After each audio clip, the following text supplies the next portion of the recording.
Hey, good morning. It is early and I am doing something special today. I'm up early. I'm trying to get to where I can see the sunrise, and my lens is fogging up because it's humid. It's like 95% humidity. But yeah, today's a special day because I'm gonna be answering some of y'all's questions, but I wanted to go around some special places to do that. So let's go. Hey, I thought getting up at 6 would be fine, but I gotta hurry because I gotta drive like 15 minutes and hike up this huge mountain. It's not that big, but it's kind of big for me, so let's go. All right, so we're on the way to a landfill park, and at the top of landfill park is a 360-degree view of the area I live, the Raleigh area. And honestly, I've lived here for 7 years, and I've wanted to go to the top to see a sunrise, and in 7 years, I haven't made it happen until today. This has been a good week to sit back and think about where I've come this past year with this channel, with Hey Worship Leader in general. When I started Hey Worship Leader YouTube channel specifically, I thought, we do not need another YouTube channel. And I almost didn't start it, but I thought, I really want to do it. I want to do it. I'm not doing it for any other reason other than I want to do it. I love recording things. I love sharing what I know about worship ministry with other worship leaders. And it just seemed like fun. And it is fun. It's a lot of fun. It's a lot of work, but it's also a lot of fun.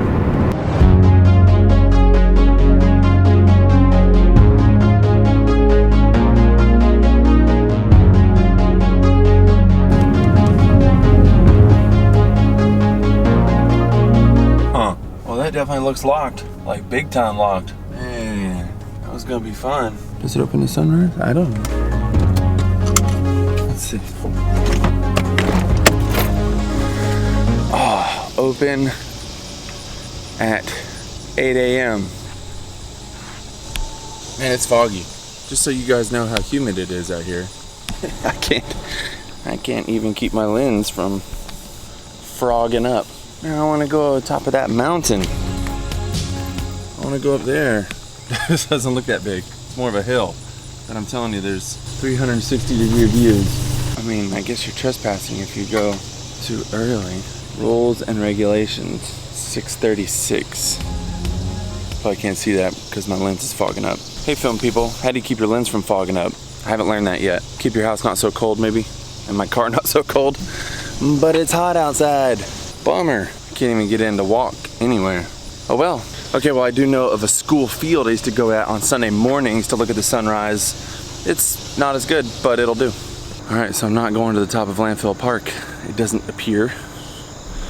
Wipe this off again. I mean, everything is sweating. The steering wheel on my car is sweating. There's Landfill Park, right over there. But this is a good spot. Sometimes I would come out here on a Sunday morning when everything seems stressful just to get clarity, and it's beautiful. It's a nice field. And you can kind of see where the sun's gonna come up. It's just a big open space with open sky, and it helps me recenter and get my thoughts together before I go lead worship, which I lead worship at a church right over there, right across the road. I was actually gonna point to it from the top of that hill. Not gonna happen. There is a little trail back here.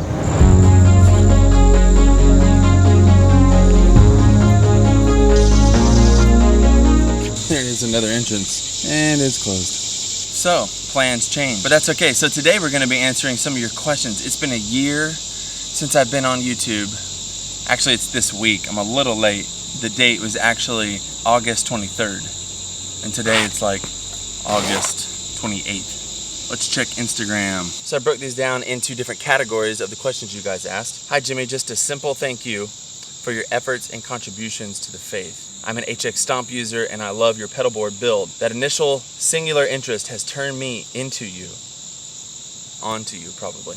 And your other positive messages, thanks. I really like this comment because it points to the the thing that I struggle with all the time. I make videos about 3 things on this channel: how to pastor your people, how to lead your teams well, and gear related to worship ministry. And what's funny is I'll make a video about pastoring your people or something very ministry related, and it'll get like 100 views, which is great. I'm glad 100 people got to see that video.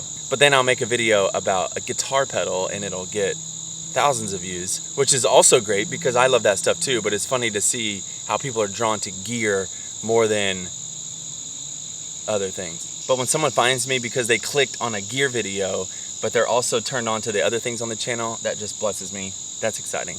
The second one says basically the same thing. What I really love about your channel is the fact that it's not only about cool gear and reviews, but it goes way deeper than that and tackles really tough issues about worship that many of us miss. I want to thank you so much for taking your time to hear from the Lord and using this platform to reach out to a lot of God's people. Man, that is encouraging. When I started this channel, I didn't know if people were going to watch, if they were going to care, if I was going to care. But I thought God has me where He has me at my local church, impacting worship leaders, future worship leaders, and if I could just expand that at all, it would be worth it. And so far, this year has definitely been worth it, and it's something I want to keep doing.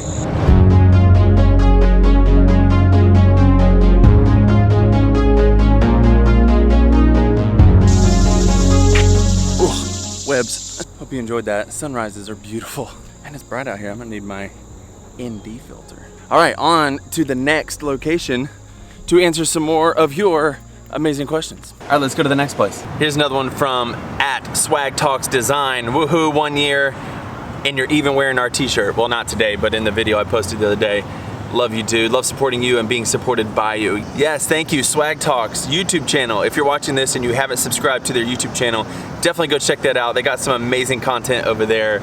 Drew and Megan are good friends of mine. He's actually on my worship team. He's an amazing drummer, but he's also an amazing designer. And the whole channel is about a personal brand for creators who are believers, learning how to be creative, glorify God through design. And they make really good content over on Instagram and YouTube, so go check them out. Also, yes, I love wearing your shirts because I love the way they fit. So I wear that shirt a lot. But I actually looked at the name brand of the shirt and the size and went online and bought a couple other ones that are just black because I love those shirts. I love the way they fit.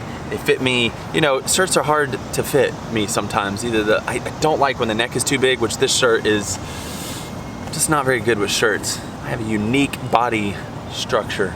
Anyways, I love your shirts.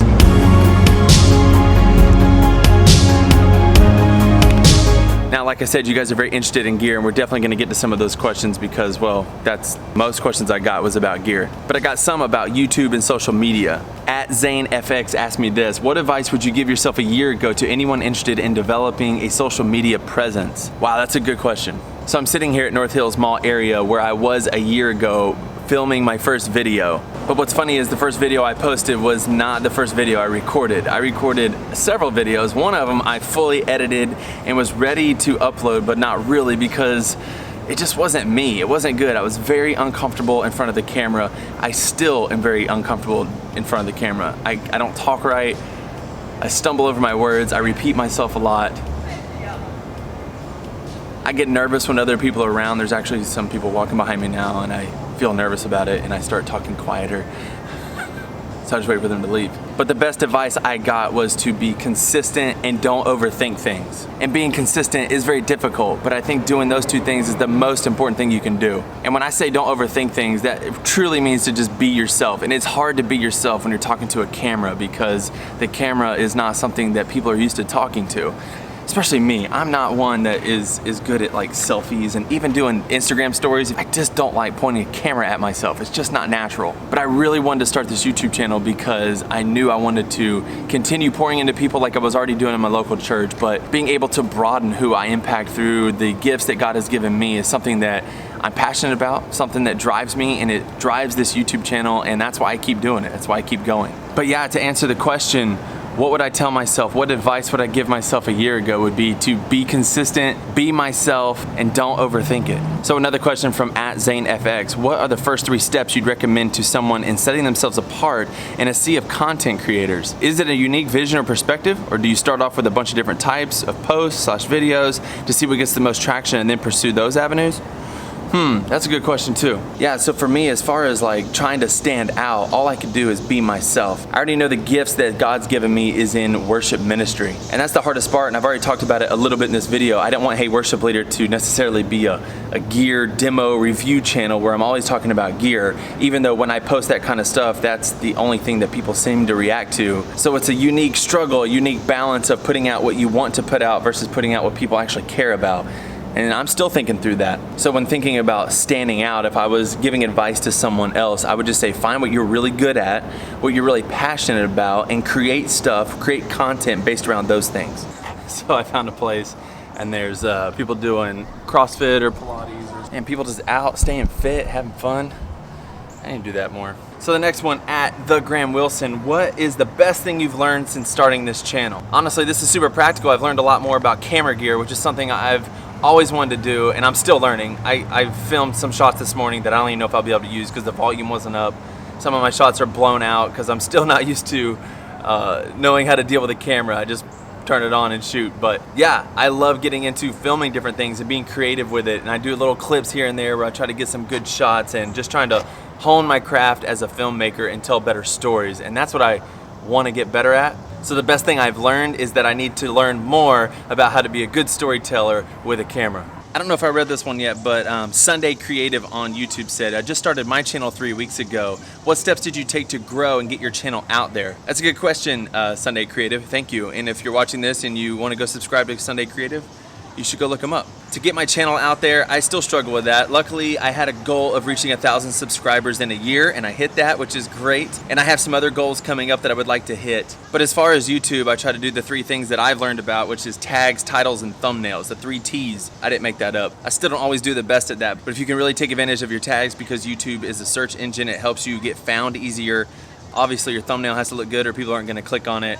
And if your titles are really captivating, people are just gonna wanna click on your video. I still struggle with that. I have several videos I'm like, The other thing I do is I'm involved in several groups on Facebook and Reddit, and I share there as much as I can. I also try to be in regular conversation, just be a part of those groups and share things that are helpful. So for me, I'm in a lot of gear groups, HX Stomp groups, but I'm also in worship leader groups, and I just try to share the right videos that go to those groups, and hopefully those people will actually benefit from them and it doesn't look like I'm just spamming them. At Outsider_365 says, as far as gear and equipment goes, do you watch other gear review channels on YouTube, and which ones? Yes, I watch a lot. I probably watch too much gear related stuff on YouTube, whether it be guitar gear and or camera equipment gear. I watch it all and I can't stop watching it sometimes. Sometimes it's hard to quit doing the homework on how to create and just go and create. As far as gear related stuff, I love channels like Rhett Scholl, big channels, Paul David's. Those channels are always really challenging for me to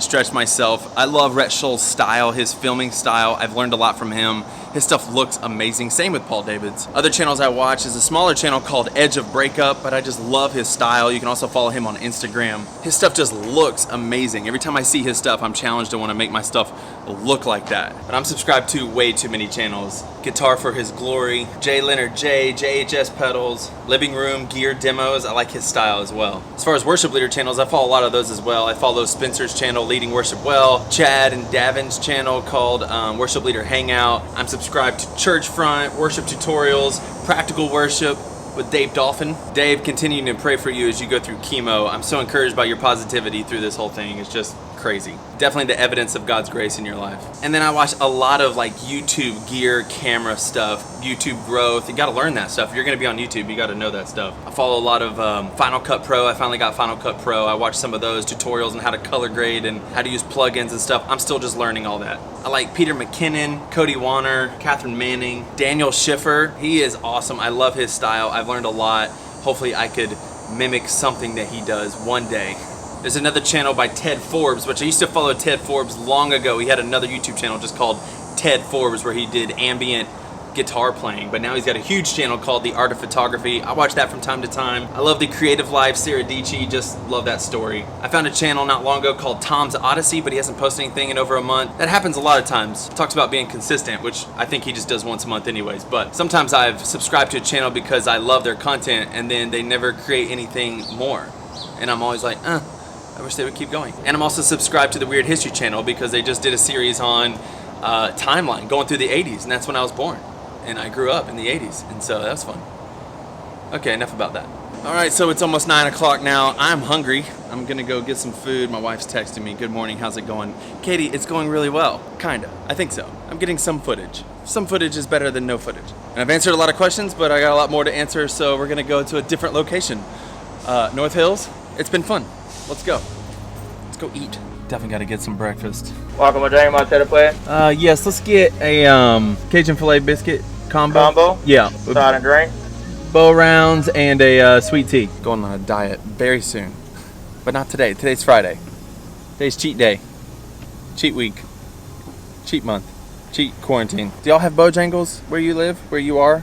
I think it's a North Carolina thing, maybe. Bojangles is good. When you first eat it, you kind of get sick, but if you eat it enough, you build up a tolerance, and then it's delicious. If y'all don't know about bow rounds, I don't know what you're doing with your life. Look at that, golden, crispy hash brown with onion flavors infused. It's so good.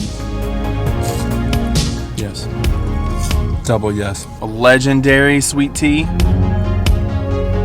That's legendary.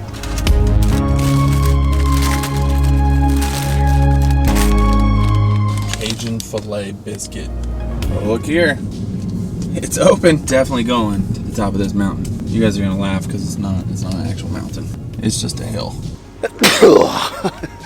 All right, we're gonna go up top of this hill to answer some more questions. Maybe I can answer some while we're walking. Is it too bright?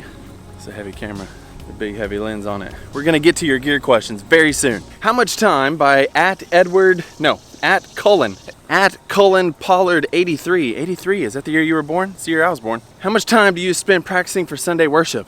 Ugh. Good question. So it really depends on what I'm doing that Sunday. If I'm just singing and playing acoustic guitar, then it depends on the set list. I'm gonna go ahead and apologize in advance if I'm breathing heavy during this because I'm out of shape. There's a lot of walking. If I'm leading from electric, even though I love doing that, it takes a little more thought, a little more work. So I spend a little more time in practice if I'm playing electric. If I'm just playing acoustic and I know the songs really well, I'll just run through them a couple times and focus on the things I'm gonna say even more. Here we go. So that's where we're going. Woo. Let's go. Let's get it. I just walked down that little hill. I'm halfway. Gotta go up there. But as far as practice, I will say I've been practicing a lot more lately because we don't have, we've been doing outdoor services, so we don't have screens for the lyrics. So I've had to spend more time memorizing the lyrics. The best thing I started doing was leading the whole worship set through with no lyrics, no chords in my room or wherever I have at full volume as if I was leading it. This helps me really think through the transitions and what's going to work and what I should say at different spots. It also helps me identify the areas that I don't really have locked in as much as I thought, and then I would just repeat that over and over again. And so I would say if you're looking for like a specific how much time, probably 2 hours maybe. I don't know, I've never thought about it because it only takes like 15 minutes to play through a set. If you do it twice, that's 30 minutes. If I do that 4 times a week, that would be 4 times, so math is hard. What did I just say? 30 times 4, that would be, yeah, 2 hours. Chords do come a little easier for me. I can play by ear. I can tell which chord's coming up so I don't have to stare at it. And I really work on that. I try to train myself. I try not to look at chord charts that much. I mean, first I listen to the song and I try to hear the Nashville number system. Before I even know what key it's in, I try to remember the chords, like, oh, I can tell it goes to the minor there or it goes to the 1 chord there. I try to get that stuff in me, and it comes a lot easier if you listen to the music a lot. So a lot of my practice is just pre-picking up an instrument or singing. I listen to it a lot, and I plan the set lists usually a month in advance, and that way I can be listening to the songs way ahead of time and make sure they're in my head. And then when I go to practice, it's much easier. So hopefully that helps. Let's keep walking.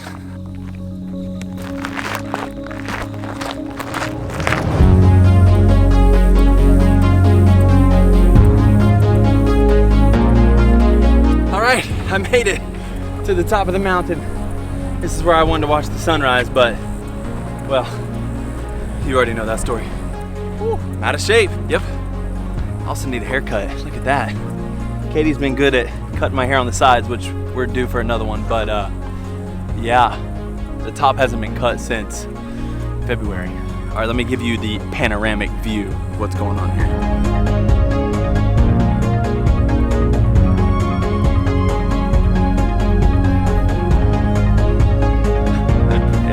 All right, let's get some more questions in. Here's another worship leader life question.